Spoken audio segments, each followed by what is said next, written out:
The Byzantine Empire, a realm that spanned continents, was built upon a delicate balance of power, beauty, and hidden cruelty. At its core, the court was a spectacle, opulent, glamorous, and filled with the shimmering allure of wealth, art, and political prowess. But beneath the golden veneer of Byzantine civilization lay a world of forbidden games, where power was traded in whispers, alliances were forged in blood, and even the slightest misstep could lead to a brutal fall from grace. In this world, emperors were not just rulers, they were the ultimate players in a game of survival. Every move they made, every decision carried the weight of life or death. The court, a microcosm of Byzantine politics, was a place where betrayal wasn't just an option, it was a necessity for survival. The games of power played behind the palace walls were not of strategy alone, but of psychological manipulation, calculated cruelty, and the exploitation of human nature at its darkest. As the Byzantine Empire flourished, so did the complexities of court life, where trust was a rare commodity and loyalty a fleeting illusion. The Byzantine elite, forever trapped in a cycle of power struggles, learned to navigate the treacherous terrain by honing their skills in deception, cruelty, and manipulation. This was no mere political game, it was a fight for dominance that required not only intellect but also an unwavering ruthlessness that could break even the strongest of wills. The imperial throne, at first glance a symbol of grandeur, was in fact a seat of constant peril. The Byzantine emperor was not simply a ruler of a vast empire. He was the center of a web of intrigue surrounded by courtiers, soldiers, advisors, and rivals, each vying for their share of power. And in such a place, madness was not an anomaly, it was an inevitable consequence of the game. For in the Byzantine court, those who sought power did not simply play the game of politics. They became consumed by it, driven to the brink of insanity as they participated in its forbidden, dark rituals. The blood that stained the marble floors of the palace wasn't just a metaphor for the sacrifices of war or conquest. It was the real, tangible result of the Byzantine court's twisted games. Assassinations were carried out with chilling precision, betrayals unfolded with cold calculation, and the boundaries between loyalty and treason were constantly blurred. Those who played these games knew the cost. They knew that at any moment the tides could turn, and they themselves could become the next casualty of this brutal, unforgiving system. But despite the ever-present danger, the Byzantine court continued to thrive in this atmosphere of treachery and madness. The rewards for success were immense: wealth, power, influence, but the consequences of failure were equally devastating. It was a system designed to corrupt, to challenge the very nature of the individuals caught within it, and to transform them into something darker, more paranoid, and more desperate than they ever thought possible. As we delve into the forbidden games played in the Byzantine court, we will uncover not only the strategies and tactics used by those in power, but also the psychological toll this world took on its players. What drives a man to betray his closest allies? What is the cost of absolute power, and what does it do to the mind of an emperor? In the Byzantine court, these questions were not rhetorical. They were the very essence of the game. And the answers, as we shall see, often led to madness, violence, and tragedy. This is the story of a throne built on blood, where power was not simply earned but stolen through manipulation, cruelty, and dark alliances. It is a tale of the games of the Byzantine court, forbidden, dangerous, and ultimately maddening. A world where the line between sanity and insanity was razor-thin, and where the pursuit of power led not to glory but to madness. In the Byzantine Empire, the emperor was not simply a monarch, but a central figure in a twisted, high-stakes game that blurred the lines between authority and manipulation. The throne was a coveted position, but the reality of ruling was far from the majestic, godlike image often portrayed. Emperors were caught in a complex web of competing forces, both political and psychological, where survival depended not on the strength of one's rule, but on the ability to play the game of power better than anyone else. The emperor, paradoxically, was both the puppet and the puppet master, a ruler whose life was continuously at the mercy of the ruthless games being played by those around him. The Byzantine court was built on intrigue, a place where everyone had a motive and no one could be trusted. The emperor's role was that of a figurehead who was often isolated, surrounded by advisors, generals, and nobles, each one with his own agenda. In such a volatile environment, loyalty was a rare commodity, and betrayal was a common currency. Emperors were often faced with the challenge of distinguishing between allies and rivals, a task that was more about manipulation and intuition than governance. As much as the emperor controlled the destiny of the empire, he was also a prisoner of the dark games that unfolded behind the palace walls. The emperor's power wasn't based solely on the military strength or the divine right to rule, as many might expect. Instead, it was founded on the delicate and dangerous art of balancing relationships and managing the court's complex political factions. A misstep in this high-stakes game could lead to the emperor's immediate downfall, as rivals eagerly waited for any sign of weakness. The Byzantine court was not just a seat of power, it was a battlefield where battles were fought with whispers, promises, and manipulation. And in this cruel environment, the emperor was a player who could be manipulated as easily as he manipulated others. The emperor's role was often that of a pawn in a game controlled by his inner circle. The power behind the throne frequently lay with the empress or powerful military commanders, who would use the emperor as a figurehead while they schemed for control. Empresses like Theodora were masters of this dark art, manipulating their husbands and the court to secure their own power. The emperor, though technically the ruler, was often reduced to a mere spectator in his own court, controlled by those who held the strings. His role, while significant, was often symbolic, with others pulling the real levers of power. Despite this, the emperor still held a unique position of influence. While he might have been controlled by others, his decisions could also reshape the empire for better or worse. The political game that unfolded around him was one of constant pressure, requiring the emperor to be ever vigilant, calculating every move, and anticipating the motivations of those around him. The Byzantine emperors had to navigate a treacherous labyrinth of alliances, betrayals, and conspiracies, a world where a single misjudged loyalty could lead to ruin.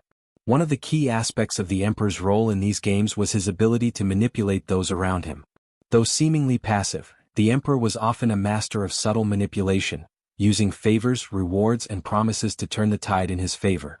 This was a court where no one was truly loyal, and where power was traded like currency. The emperor, despite being a figurehead, understood that his survival depended on his ability to maintain the appearance of control while navigating the shifting alliances of the court.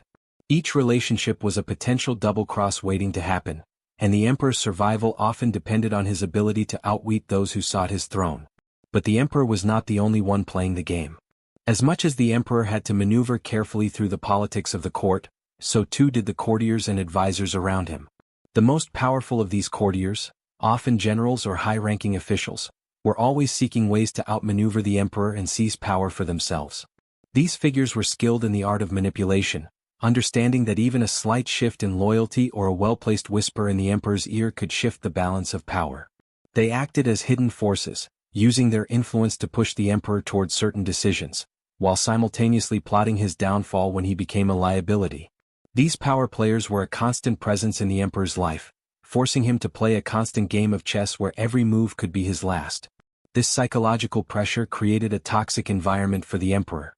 In such a court, paranoia was not only a survival instinct, it was a necessity.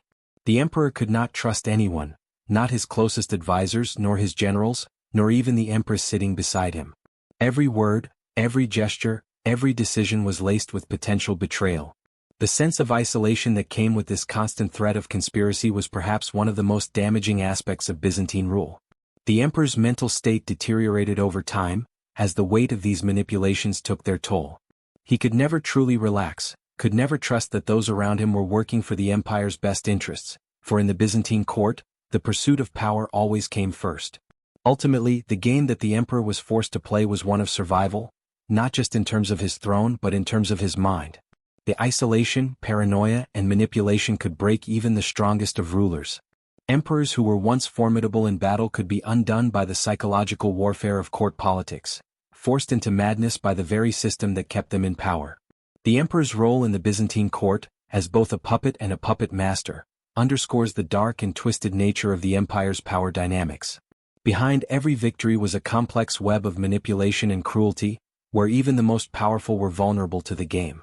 In the end, the pursuit of absolute power did not lead to glory or triumph, but to psychological torment, a torment that consumed emperors, empresses, and courtiers alike.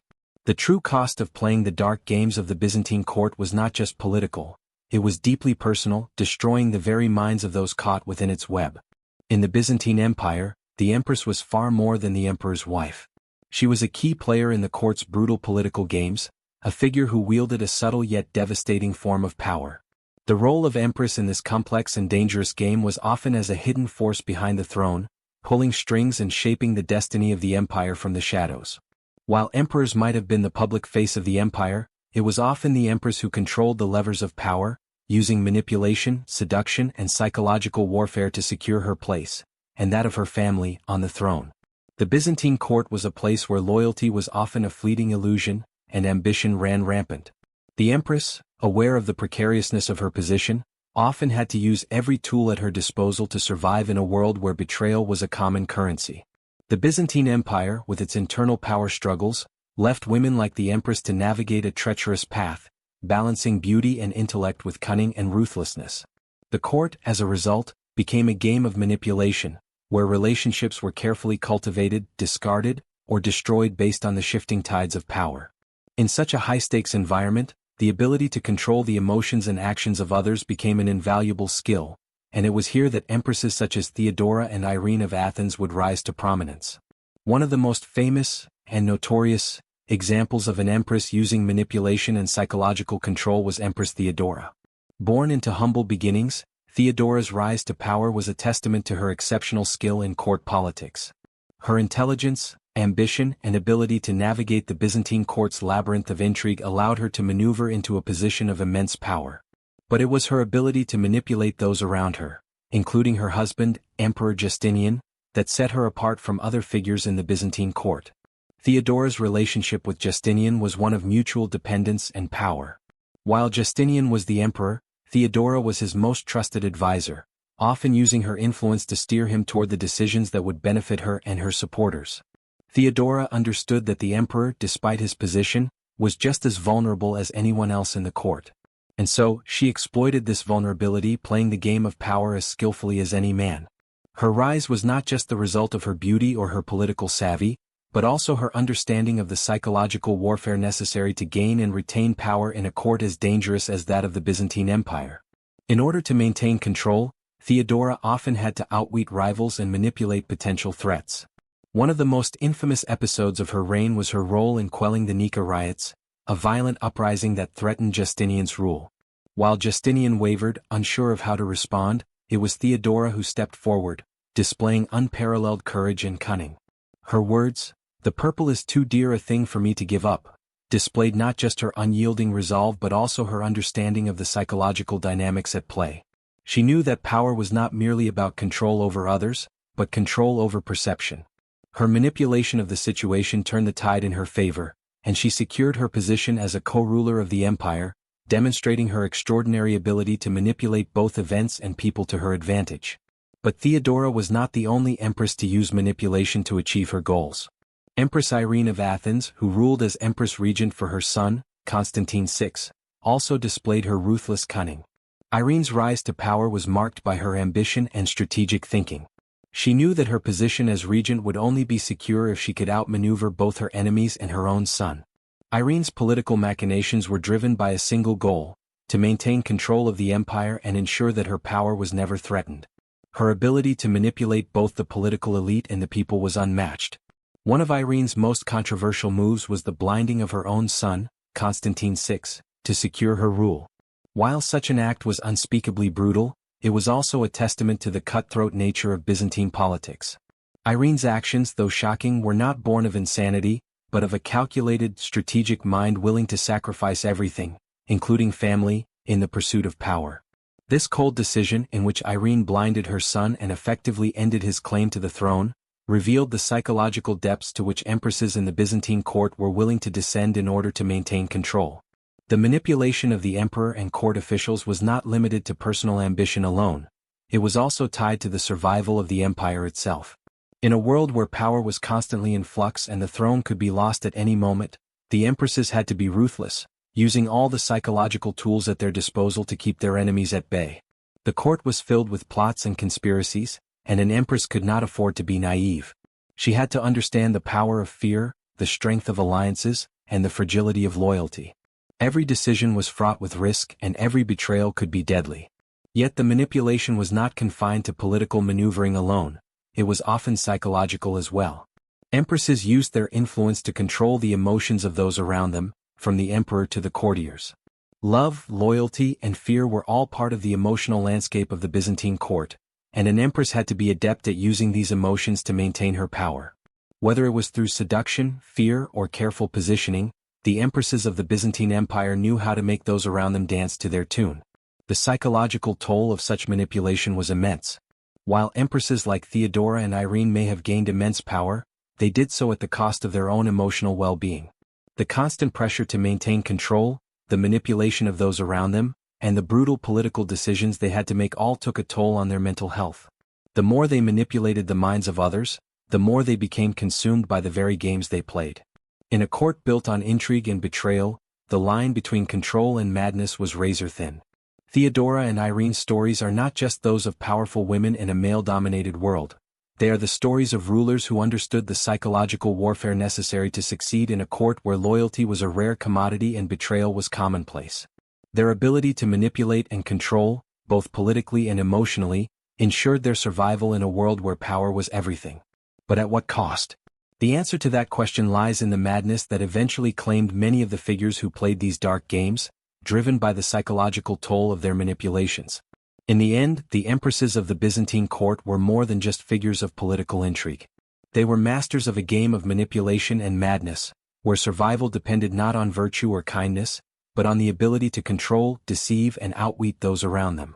Their legacy is one of power, but also of psychological destruction, as they, like their male counterparts, were consumed by the very game they played.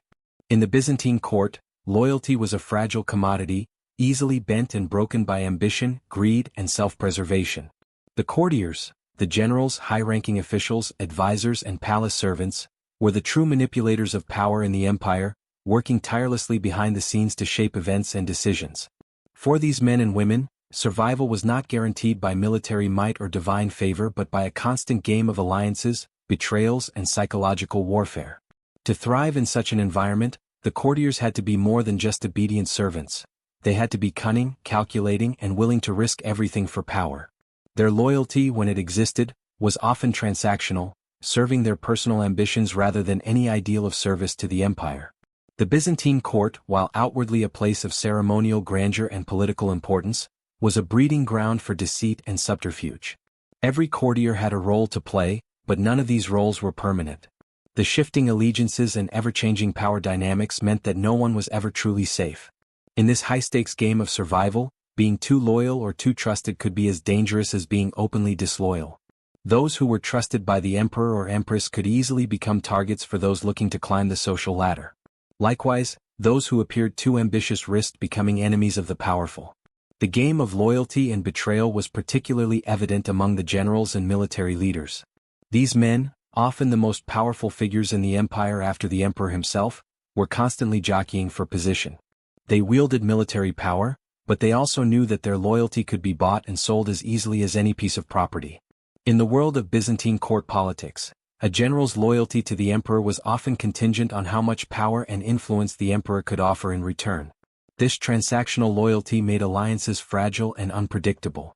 A general who had once been a trusted ally could, in an instant, become a sworn enemy if a more promising alliance presented itself.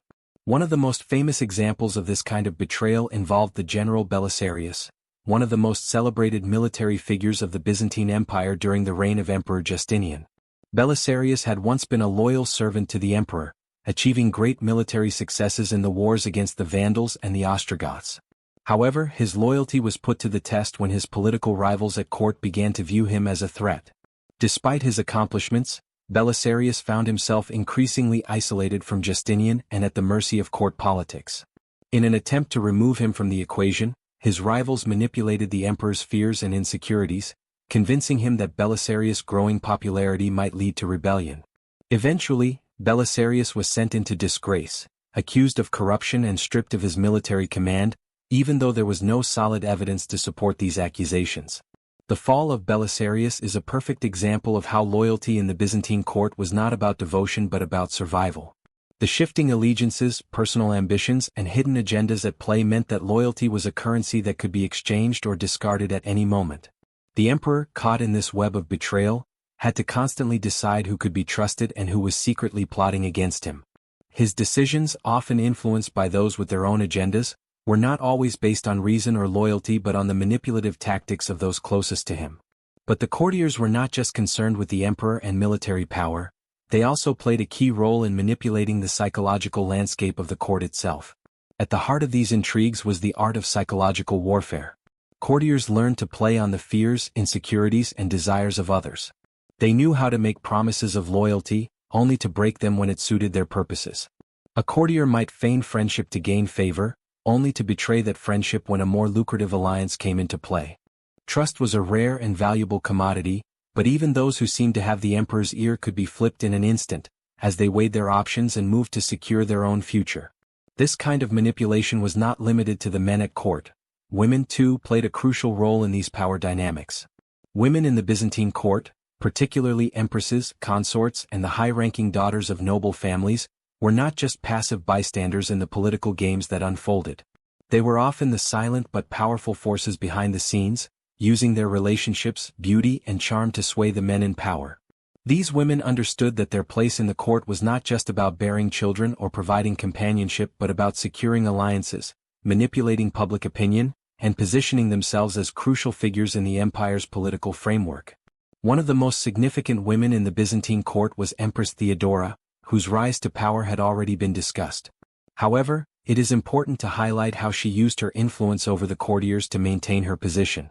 Theodora had a keen understanding of the psychological dynamics at play and used her sharp intellect and beauty to manipulate the court's men. She knew how to play on their desires, insecurities, and ambitions, keeping them in line while also ensuring that they felt indebted to her for her patronage. Her ability to maneuver behind the scenes, subtly controlling the decisions of those around her, made her one of the most powerful figures in the empire, a master of the courtiers' dance of loyalty, betrayal, and psychological manipulation. While the courtiers might have played their roles with cunning and deceit, the pressure they faced in the Byzantine court often drove them to madness.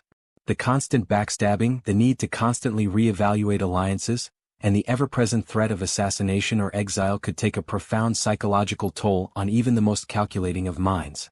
Many courtiers were driven to despair, paranoia, and even insanity, as they struggled to navigate the treacherous world of Byzantine politics.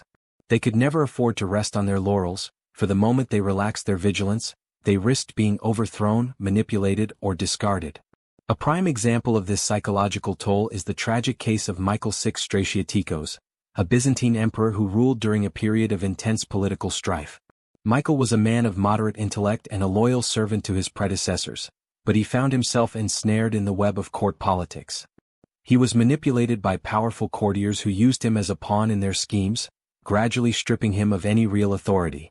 As the political landscape around him grew ever more hostile, Michael became increasingly paranoid and mentally unstable. Eventually he was deposed and exiled, his mind broken by the very system that had once supported him. The courtiers of the Byzantine court were not just players in a political game, they were victims of it as well. Their pursuit of power, loyalty, and survival often left them with shattered minds and broken spirits. The psychological pressures they faced in such a high-stakes environment, where every action was scrutinized and every decision could lead to their downfall, contributed to the unraveling of their sanity. In the end, loyalty and betrayal were not just external acts. They were internal struggles, fought in the minds of those who played the dangerous game of Byzantine court politics. The courtiers' dance was not just about political maneuvering. It was about survival in a world that demanded more than loyalty. It demanded sacrifice, deception, and a willingness to betray one's own soul. In the Byzantine Empire, women's roles in the court were often overshadowed by the power struggles of men, yet their fates were frequently determined by these very games. Women in the Byzantine court had a precarious existence, as they were either used as pawns in political alliances or forced to navigate a complex and brutal environment where loyalty to their husbands and the empire was expected, while their survival often depended on their ability to manipulate the same power structures. The story of women in this world is not merely one of passivity but of survival, cunning, and at times terrifying ruthlessness. Their fates were often bound by love and devotion, but just as frequently, they were decided by betrayal, scandal, and death. The Byzantine court was a deeply patriarchal society where women had limited rights, but their influence could be devastating when wielded properly. Wives, daughters, and concubines could be pawns in the imperial game, used to secure alliances or to strengthen the power of their male counterparts. A woman's position at court was never truly her own. It was determined by the men who controlled her fate. However, while the court's patriarchal structure may have appeared to subjugate women, it also allowed them to play dangerous and subtle games of power. One of the most remarkable examples of a woman who navigated the Byzantine political landscape with deadly precision was Empress Theodora, who, while using her beauty and intellect to ascend to power, also understood the ruthlessness that came with being a woman in this world. Theodora's rise to prominence was extraordinary, not just because of her beauty or her intelligence, but because of her ability to manipulate the court and secure power in an empire that often viewed women as secondary. She started as the daughter of an actress, but through sheer force of will and cunning, she rose to become the empress, influencing not only her husband, Emperor Justinian, but also the entire empire. She was a woman who understood that in the Byzantine court, power was never given. It was taken, and it was taken by any means necessary. But while some women like Theodora could rise to immense power, most found themselves trapped in a system where their fates were far less secure. The fates of wives, widows, and concubines at the Byzantine court were often more tragic and filled with torment. Many wives were married off to secure alliances, their lives and bodies subject to the whims of their husbands and the court. For them, love and loyalty were often luxuries that could not be afforded, and betrayal was a constant threat. A wife who failed to fulfill her role could quickly find herself abandoned or worse, used as a pawn in the dangerous game of power. Infidelity was one of the most significant threats that a woman in the Byzantine court could face.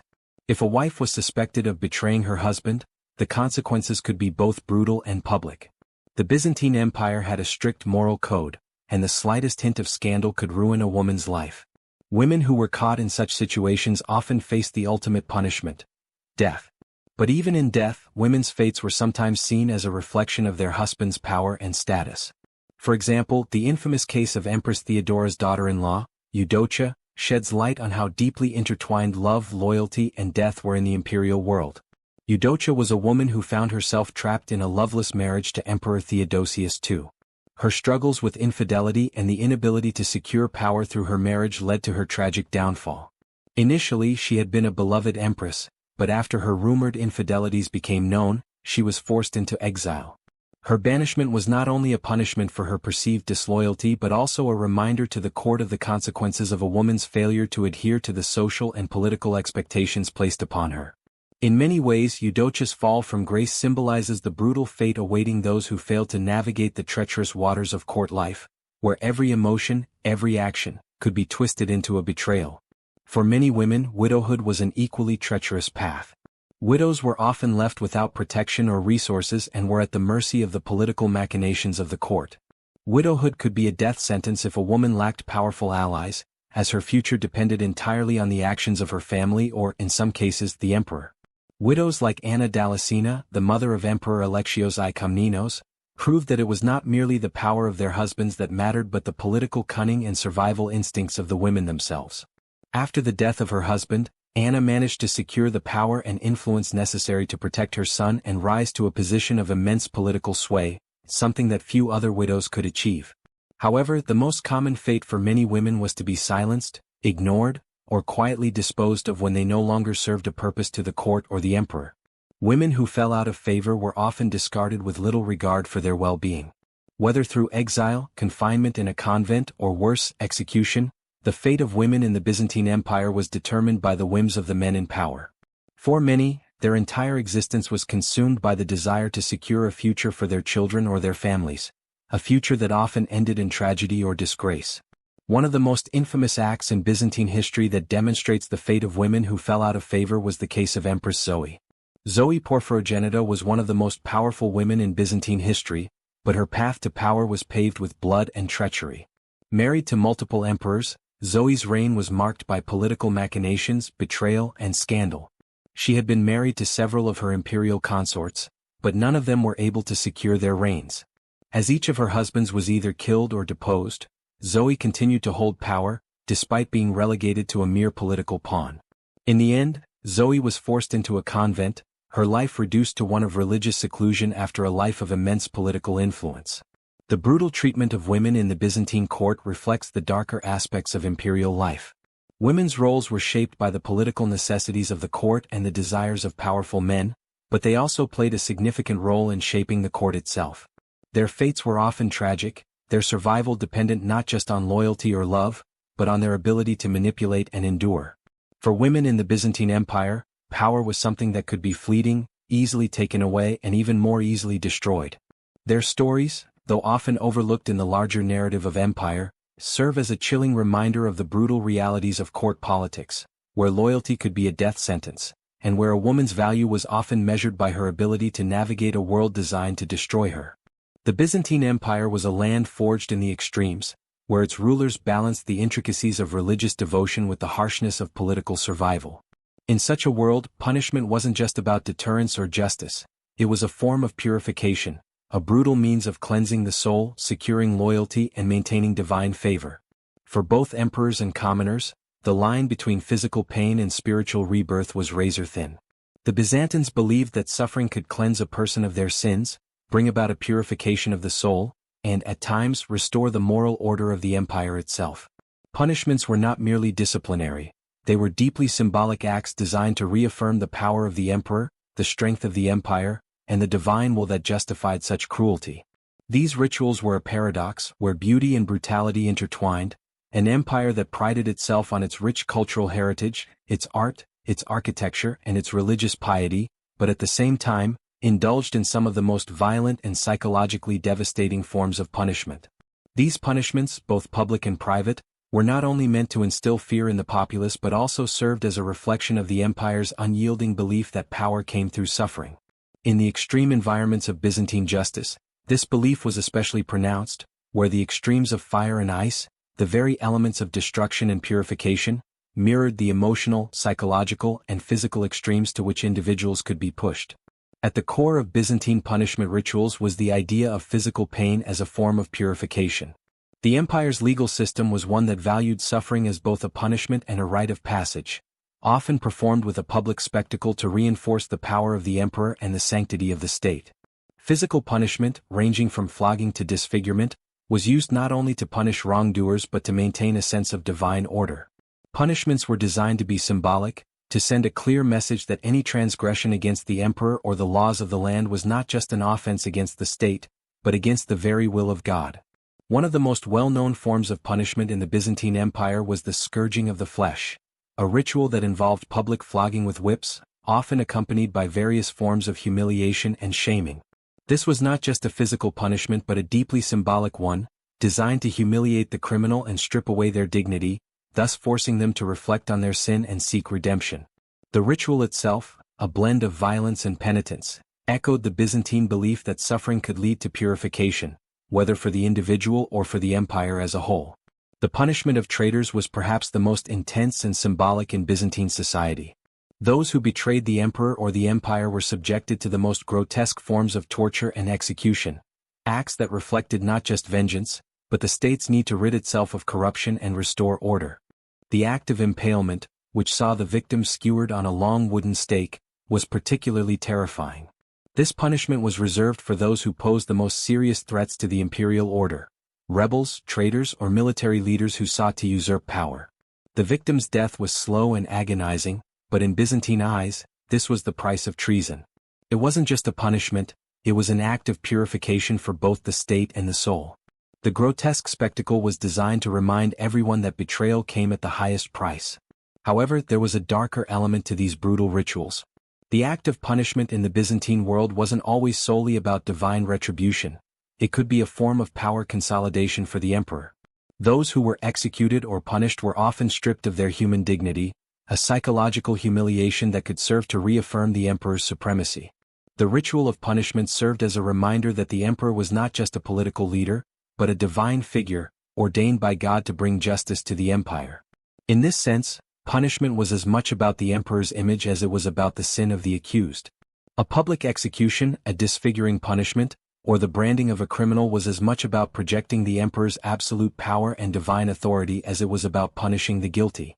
While fire was often associated with purification, it was also a symbol of divine wrath. In the Byzantine Empire, the idea of fire as a cleansing element permeated not just religious rituals but also state-sanctioned punishments. One of the most famous and brutal forms of fire-based punishment was the burning at the stake. This form of execution was used for heretics, traitors, and enemies of the emperor who threatened the spiritual and political order of the empire. The use of fire in such rituals was significant. It wasn't just an instrument of execution, but a representation of divine judgment. Those who were burned were believed to be cleansed of their sins, as fire consumed the body, leaving behind only the purified soul. This grim, purifying symbolism was closely linked to the Byzantine view that punishment was not only a form of justice, but also a way of realigning the moral fabric of society. In a culture where fire symbolized both destruction and rebirth, it was no surprise that the harshest punishments, including the burning of heretics, were carried out in full public view. The act of burning the body, witnessed by the masses, was meant to evoke fear, awe, and a sense of divine justice. As the flames consumed the body, they served as a visual reminder of the consequences of defying divine will. This spectacle also had a dual purpose. First, it served as a warning to others who might consider defying the emperor or the church, and second, it offered a form of catharsis for the empire's subjects, a way of purging the world of its moral impurities. But fire was not the only element that shaped Byzantine punishment. Ice, in a different form, also played a role in the brutal methods employed by the empire. Exile was often the punishment for those who had fallen out of favor with the emperor or the ruling elite. Though exile might appear less physically harsh than burning or impalement, its psychological toll could be even more severe. For those banished from the imperial court, the isolation and harshness of the wilderness, the cold, barren life that awaited them, were forms of punishment in their own right. It was as though the freezing cold was a metaphor for the soul's detachment from the world of power and privilege. Exile was particularly used for those who had been deemed a threat to the throne, yet not deserving of immediate execution. It served as a powerful reminder of the fragility of political fortunes in the Byzantine Empire. The exiled were stripped of their wealth, titles, and even their identities. The psychological torment of isolation was, in many ways, more effective than physical torture, as it slowly eroded the sense of self and power. In this sense, exile was not just a punishment but a form of psychological purification, as it left the individual with nothing but their own thoughts and the cold, stark reality of their fall from grace. The use of fire and ice as metaphors for punishment in Byzantine culture highlights the belief that suffering, both physical and psychological, could lead to purification. The Byzantines were not just punishing their subjects, they were reshaping them, molding them into obedient subjects of the emperor and the empire. Whether through the fiery heat of public execution or the cold isolation of exile, punishment was a means of realigning the individual with the moral and divine order of the empire. For the Byzantines, justice was not simply about making right the wrongs of the past, it was about ensuring that the empire itself remained pure, cleansed, and eternally aligned with the will of God. In the end, these rituals of fire and ice were not just brutal methods of punishment, they were integral to the Byzantine worldview, where suffering and purification went hand in hand. They were as much a part of the empire's cultural and spiritual identity as its art, its laws, and its grand architecture. Through these extreme acts of physical and psychological torment, the Byzantine Empire sought to preserve its power, its moral order, and its divine right to rule. In the Byzantine Empire, suffering was not just a consequence of disobedience or rebellion, it was deeply ingrained in the very fabric of its cultural and religious practices. Pain, torment, and physical agony were seen as necessary for spiritual purification, not just for the individual but for the empire as a whole. But the Byzantine view of suffering had a particularly theological and mythic component. For the Byzantines, suffering was not simply the product of human cruelty or the empire's iron-fisted rule, it was an act of divine instruction, a test of faith and endurance that transcended human understanding. This idea can be traced not only to Christian traditions but also to older, mythic beliefs about the role of pain in shaping the human soul and its relationship with the gods. For the Byzantine people, suffering was seen as a form of spiritual purification. The Christian Church, particularly after the Emperor Constantine's conversion and the establishment of Christianity as the state religion, placed immense value on the suffering of Christ as a redemptive act for humanity. The crucifixion of Christ became the ultimate act of sacrifice, a divine model of suffering that held profound religious significance for all Christians. The idea of suffering as redemptive, as something that could purify and elevate the soul, was central to both the daily religious observances of the Byzantines and the societal expectations of the emperor and his court. It was believed that those who endured pain and suffering both physically and emotionally were closest to God, as their suffering mirrored that of Christ. Pain in this context was not simply the result of divine wrath or the emperor's cruelty, but a way of drawing closer to God.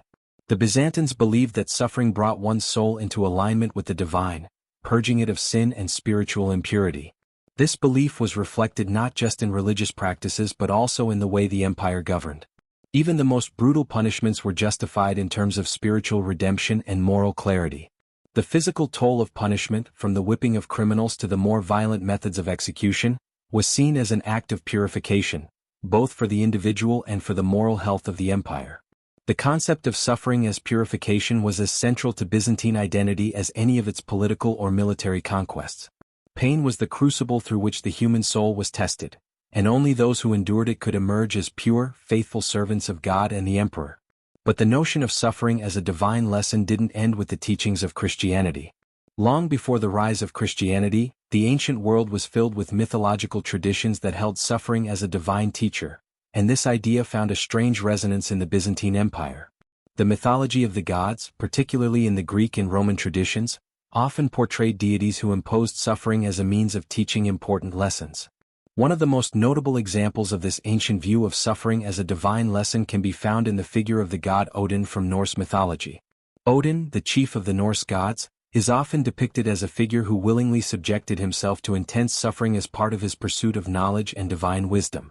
In the myth of the hanging of Odin, he famously hung himself on the world tree Yggdrasil for 9 days and nights, pierced by his own spear, in order to gain the wisdom of the runes.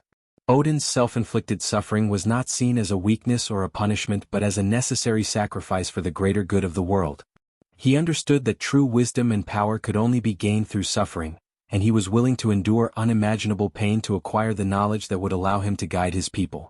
This ancient myth of Odin, though rooted in a different religious tradition, resonates deeply with the way the Byzantines understood suffering and its role in their spiritual and moral worldview. In both traditions, suffering was not seen as something to be avoided at all costs. Instead, it was a necessary part of the human experience, a purification process that ultimately led to enlightenment, divine favor, and moral clarity. In both Byzantine Christianity and Norse mythology, gods and mortals alike underwent suffering to achieve higher knowledge or power. In Byzantium, this notion was deeply integrated into the political and religious structure of the empire, where emperors, empresses, and courtiers often endured extreme physical and psychological pain as part of their efforts to maintain divine favor and moral authority. The story of the suffering of the gods, whether in the Christian tradition or in older pagan mythologies, helped to shape the Byzantine worldview. Emperors and religious leaders often saw their roles not just as political figures but as those entrusted with the moral and spiritual health of the empire.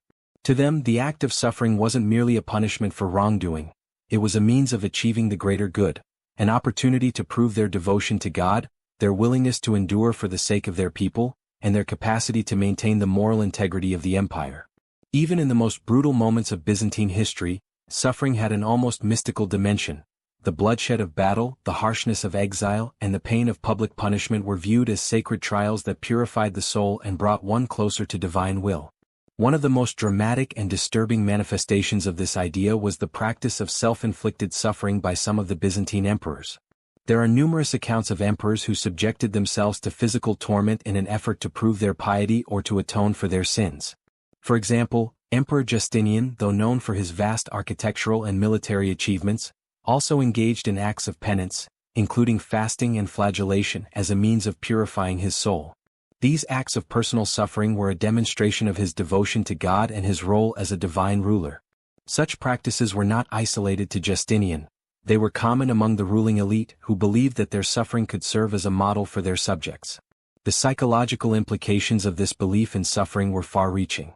For both the emperor and his subjects, pain was not just an unfortunate byproduct of life or punishment, it was a tool for spiritual transformation. For the emperor, personal suffering became a means of demonstrating divine favor, securing loyalty, and maintaining control over the empire. The belief in suffering as purification deeply affected the mental state of rulers, who often felt a divine duty to endure hardship and pain for the good of the empire. However, the cost of such an outlook was immense. The emperor's need to prove his piety through suffering could easily turn into a destructive obsession, leading him to adopt practices that would physically and mentally wear him down. The idea of suffering as both a personal and imperial necessity often led to isolation, paranoia, and, in some cases, madness. The stress of constantly living under the weight of divine expectation could break even the most resilient minds. In the end, the idea of suffering as both divine instruction and moral purification was central to the Byzantine Empire's identity. It was not a system that sought to simply punish its people but one that believed in the transformative power of pain, both for the individual and for the greater empire. By enduring suffering, the Byzantines believed they could emerge purified, stronger, and more closely aligned with the divine will. However, as with all systems built around sacrifice and suffering, this belief came with a dark cost, one that sometimes led the very rulers who sought spiritual purity to fall into the depths of madness, lost in the very suffering they believed would save them. The Byzantine Empire, a civilization known for its political sophistication, grandiose culture and powerful influence on the course of history, was also a society where cruelty became deeply intertwined with the very concept of honor. As the centuries passed, a shift occurred in the imperial court. What was once a symbol of mercy, compassion, and justice began to be replaced by a cold, unyielding sense of duty that valued strength and decisiveness over empathy and forgiveness. The idea of showing mercy, which was once considered an emperor's divine prerogative, began to be viewed with suspicion, as a weakness that could lead to betrayal and undermine imperial authority. This transformation didn't happen overnight. In the earlier years of the Byzantine Empire, rulers like Emperor Justinian sought to balance their immense political power with some semblance of compassion. Laws, though strict, were tempered by the moral framework of Christianity, which valued forgiveness and mercy as core virtues. However, as political strife, court conspiracies, and constant threats to the throne grew more frequent, emperors increasingly saw mercy as a liability. The more fragile the emperor's position became, the more tempting it was to lean into cruelty as a way to cement control and send a clear message to potential challengers. The Byzantine court's intense power struggles gave rise to emperors who ruled with iron fists, believing that to show mercy was to invite disloyalty and betrayal. Public executions, brutal tortures, and violent retributions were no longer viewed merely as tools of punishment. They became symbols of authority and strength. Emperors who engaged in such acts were not seen as merciless tyrants but as strong, decisive rulers, demonstrating their ability to maintain control of the empire and assert divine justice. One of the most infamous examples of this shift is found in the reign of Emperor Alexios I Komnenos. Although his military victories were significant, it was his brutal use of punishment to eliminate enemies, both internal and external, that truly solidified his grip on power. He executed traitors with ruthless efficiency and would go to extreme lengths to rid the empire of any threat, no matter how small. He once ordered the blinding of his own cousin, a gruesome act that served as both a punishment and a public statement of his absolute power. The act was not viewed as an aberration, but as a necessary action to preserve the stability of the empire, and it was applauded by those who feared the consequences of defying the emperor. As the empire continued to face internal division and external threats, the idea of mercy became further removed from imperial governance. The more the rulers relied on cruelty to maintain order, the more it entrenched itself in the political culture. In this atmosphere, the concept of mercy wasn't just ignored, it was replaced by a culture where violence was seen as a legitimate form of governance, and even a demonstration of divine favor. To spare one's enemies was to risk showing weakness. In the Byzantine court, cruelty was not just a tool for punishment, it was a badge of honor.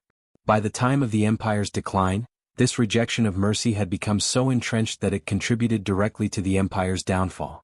The disintegration of mercy in favor of cruelty created a paranoid, distrustful environment in which alliances were fragile, loyalty was fleeting, and the violence that once helped preserve the empire ultimately became the very force that eroded it from within.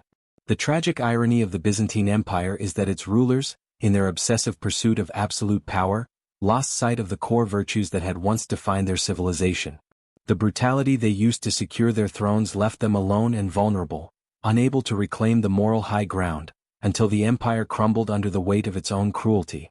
The death of mercy in the Byzantine Empire is not just a story of political decline. It is a timeless reminder that the cost of power, when it is bought through violence and fear, can destroy the very foundation of a civilization. The Byzantine Empire, with its intricate history of grandeur and cruelty, left an indelible mark on both human civilization and human nature. The empire's stories of power, betrayal, and suffering continue to resonate, offering chilling reminders of the darker aspects of humanity's quest for control. The brutal punishments and torturous rituals that defined Byzantine governance were not merely acts of violence. They were reflections of a deep belief in the sanctity of power and the necessity of suffering. As we reflect on the Byzantine legacy, we must ask ourselves, what does this history tell us about the cost of absolute power, the pursuit of glory, and the psychological toll on those who wield authority? At its height, the Byzantine Empire was a beacon of culture, art, and intellectual achievement. The Hagia Sophia and the Justinian Code stand as symbols of Byzantine brilliance, shaping the course of Western civilization. However, beneath the empire's cultural and architectural achievements lay a darker truth. its reliance on cruelty as a tool for maintaining order and power. The paradox of the empire, where beauty and brutality coexisted, was perhaps its most defining feature. The rulers of Byzantium, revered as divinely appointed figures, wielded their power through violence, often justifying it as a divine mandate to restore order and protect the empire. This duality, the creation of stunning works of art alongside some of the most brutal methods of punishment, speaks to a larger moral question that still resonates today. Can cruelty be justified in the pursuit of justice and order? In the Byzantine Empire, the answer was often yes. Mercy in this system was seen as a weakness, while cruelty was considered necessary to maintain control over a fractured empire. The emperor, wielding the power of life and death, was not just a political figure. He was a divine instrument of justice, and his ability to mete out cruel punishment was seen as a sign of his strength and divine favor. Yet the true cost of this obsession with power and control was immense. The emperors too were consumed by the very cruelty they used to govern. Many emperors who ruled with iron fists became isolated and paranoid, their minds eroded by the pressure of maintaining absolute control. The very system they created, one built on suffering and punishment, eventually turned inward, destroying the rulers themselves. What began as a tool to secure their reign became a prison of their own making. This psychological toll was not just limited to the emperors. The Byzantine court, rife with intrigue, betrayal, and constant power struggles, became a breeding ground for paranoia and distrust. Even the most loyal courtiers were not safe from the whims of the emperor. Loyalty itself became a transactional currency, and betrayal was an ever-present threat. The violence that characterized the court not only fractured families but also destroyed the moral fabric of the empire. As we look at the modern world, the Byzantine legacy serves as both a cautionary tale and a mirror to our own political systems. The empire's reliance on cruelty to maintain power and control is not just a relic of the past. In many places today, the same dynamics of fear, manipulation, and violence persist. The lessons of the Byzantine Empire remind us of the dangers of unchecked power, where cruelty becomes a means of asserting authority and where mercy is viewed as a threat to stability. Ultimately, the fall of the Byzantine Empire was not just a political collapse. It was the result of a system built on cruelty and fear. The very tools the empire used to maintain its power, violence, intimidation, and a refusal to show mercy, led to its undoing. As the empire crumbled, so too did its moral foundation. In the end, the Byzantine Empire's tragic legacy is a stark reminder that when cruelty is allowed to flourish unchecked, it consumes everything in its path, leaving only destruction and despair.